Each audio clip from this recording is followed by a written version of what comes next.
Assalamualaikum warahmatullahi wabarakatuh. Selamat pagi dan salam sejahtera bagi kita semua.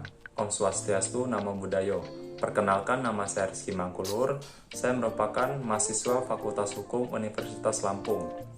Di sini saya akan menganalisis sebuah kasus pidana yang pernah terjadi terkait dengan konkursus. Kasus pidana tersebut terjadi di daerah Lampung dan dalam kurun waktu tahun 2021 dan dibuat dalam bentuk format video podcast.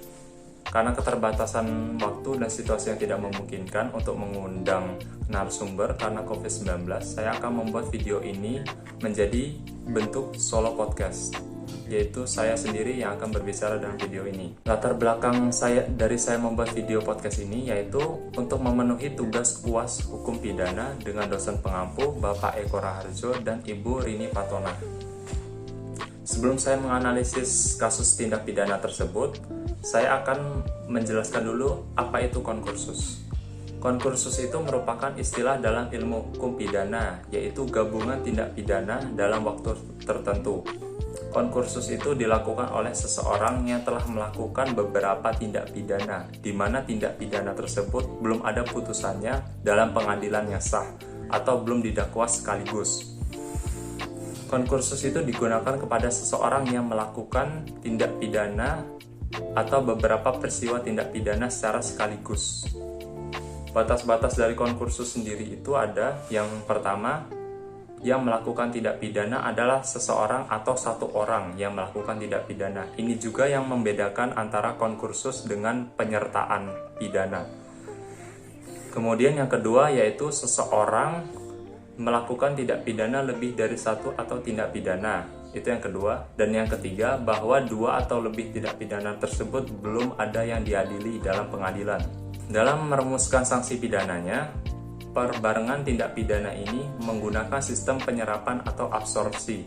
Artinya, pelaku tindak pidana perbarengan akan dikenakan satu ancaman tindak pidana yang terdapat di satu pasal saja. Namun, dipilih pasal yang terberat. Bisa jadi ada juga pemberatan dalam sanksi pidananya. Hal itu tergantung jenis perbarengan yang dilakukan oleh seseorang. Jenis-jenis perbarengan dalam KUHP itu ada 3, yakni perbarengan berlanjut, konkursus idealis, dan konkursus realis.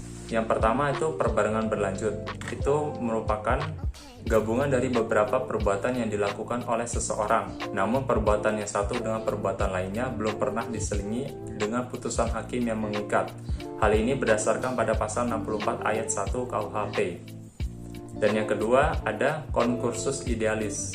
Ini adalah dalam satu tindak pidana melanggar 2 atau lebih aturan pidana. Konkursus idealis ini diatur dalam pasal 63 KUHP. Dikatakan dalam pasal tersebut, jika suatu perbuatan masuk dalam lebih dari satu aturan pidana, maka yang dikenakan hanya salah satu di antara aturan-aturan itu. Jika berbeda-beda, yang dikenakan yang memuat ancaman pidana pokok yang paling berat. Kemudian yang ketiga itu ada konkursus realis. Konkursus realis ini diartikan sebagai seseorang yang melakukan beberapa perbuatan tindak pidana, sedangkan masing-masing perbuatannya itu berdiri sendiri atau hubungan delik yang satu dengan lainnya itu berdiri sendiri-sendiri. Begitulah yang dimaksud dengan konkursus realis. Dalam konkursus realis ini diatur dalam pasal 65 sampai dengan pasal 71 KUHP. Baiklah, itu tadi pengertian konkursus dari saya. Selanjutnya saya akan menganalisis berita terkait tindak pidana konkursus yang terjadi. Berita yang saya dapatkan berasal dari radarlampung.co.id dengan judul "Istri meninggal, anak tiri pun menjadi pelampiasannya". Nah, tindak pidana apakah yang terjadi pada kasus tersebut? Berdasarkan artikel yang saya baca, pada tahun 2019 sampai dengan 2021 terjadi kasus pemerkosaan yang dilakukan pelaku bernama Soekarno yang pada saat itu berusia 52 tahun, warga Lebuhan Ratu, Bandar Lampung terhadap anak tirinya sendiri yang berusia 12 tahun pada saat kejadian terjadi, di mana perbuatan tersebut dilakukan terdakwa sebanyak 5 kali dalam seminggu menjelang tengah malam ketika para penghuni rumah sedang tidur, ucap kejaksaan setempat. Perbuatan tersebut terus-menerus dilakukannya oleh terdakwa sembari mengancam anak tirinya sebagai pelampiasan nafsunya. Hal ini didasari terdakwa karena istrinya telah meninggal. Karena tidak mempunyai istri, korban pun melampiaskannya kepada anaknya sendiri. Sejak awal tragedi tersebut, sebenarnya korban sempat melawan tindakan dari ayah tirinya, namun korban tersebut tidak dapat berbuat apa-apa. Siapa saja yang menjadi pelaku dalam tindak pidana tersebut? Dalam tindak pidana ini, yang menjadi pelaku adalah ayah tiri korban, bernama Soekarno yang berusia 52 tahun, dengan korban yaitu anak tirinya yang saat itu berusia 12 tahun. Bagaimanakah pemidanaan terhadap pelaku dan jelaskan dengan menggunakan dasar hukum yang mengatur.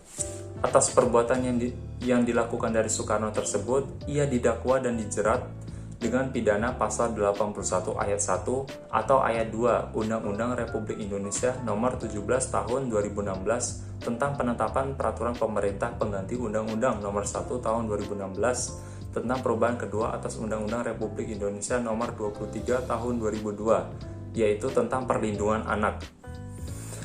Sesuai dengan pasal yang didakwakan, terdakwa pun terancam menjalani hukuman pidana penjara paling singkat yaitu 3 tahun dan paling lama selama 15 tahun penjara. Kasus pidana ini merupakan kasus terkait konkursus karena terjadi kasus pidana berupa beberapa tindak pidana kejahatan di dalamnya. Masing-masing berdiri sendiri dan belum ada satupun yang diadili oleh hakim. Hal-hal yang menjadi tindak pidana yang mungkin yaitu yang pertama, ancaman kekerasan terhadap korban apabila korban menolak untuk melakukan hubungan seksual. Yang kedua yaitu kasus pemerkosaan terhadap korban. Dan yang ketiga itu kekerasan seksual yang dilakukan kepada anak di bawah umur. Beberapa hal di atas menjadi kasus menumpuk yang dilakukan tersangka sehingga terjadi konkursus realis karena ancaman pidana yang dibebankan kepada tersangka hanya satu pidana dan bisa dikatakan kasus pidana satu dengan yang lainnya merupakan pidana berdiri sendiri. Baiklah, itu tadi analisis berita dari saya. Terima kasih, saya akhiri. Wassalamualaikum warahmatullahi wabarakatuh.